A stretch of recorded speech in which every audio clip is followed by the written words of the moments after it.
Hello guys, welcome to another video.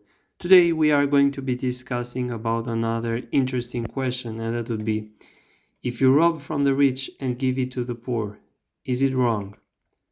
Well, first of all, to start off guys, I know that the first things that comes into our mind is that this world will have that hierarchy of people when it comes to their materialistic possession forever. It looks like it is going to be forever, starting from the medieval times to the moment that we are now.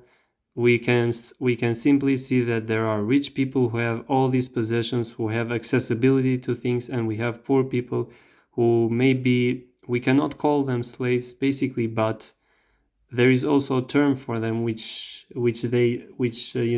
people do call them modern day slaves, unfortunately.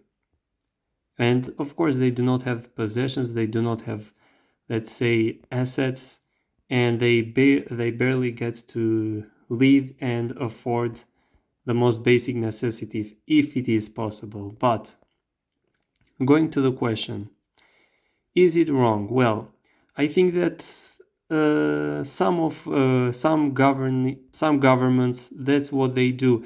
I think, if I'm not wrong, through the progressive taxation, they basically they basically tax the rich much, let's say, bigger and more, and they try to use this tax towards the poor.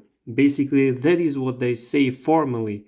I don't know what happens into the reality, but formally that is what they say.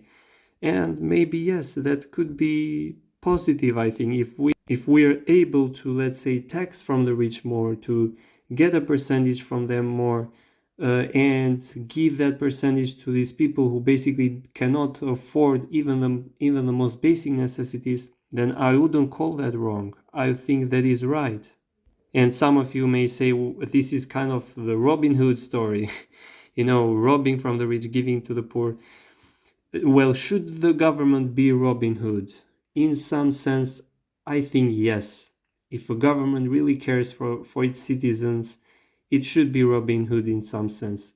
While at the other hand, we have got, the freedoms, which is, the freedom of obtaining your wealth, having that wealth. And I completely agree. Basically, we cannot steal the money from the rich, simply steal it and give it to the poor, because it is right. But what I think is that we should be more fair while spreading that money, while sharing that money amongst the people of a nation. I think it should be a priority of each state to, let's say, to guarantee the well-being of its citizen. And while the rich, of course, have, let's say, the rich people have reached that ultimate level of well-being, the poor are still struggling to obtain the most basic necessities. And I think these basic necessities should be providing them by the social programs of a government, if a government is successful. And one of the ways is not by stealing from the people, but by taxing them more, by so that they can pay more, so that this money can go into the right place, in my personal opinion. So that would be my idea. What do you guys think? I wouldn't say that it is wrong, but as I said, most of the times it is right, but not as it is said, not robbing from them. I think that by, let's say, sharing this wealth into a better way. So I don't want to give it a definite answer, but I would say that it should be something that a government should apply to its people through the social programs, as I mentioned. So what do you think, guys? Please let me know in the comments down below. Comment your opinion and what do you think about this situation. Thank you guys for watching. See you in the next one.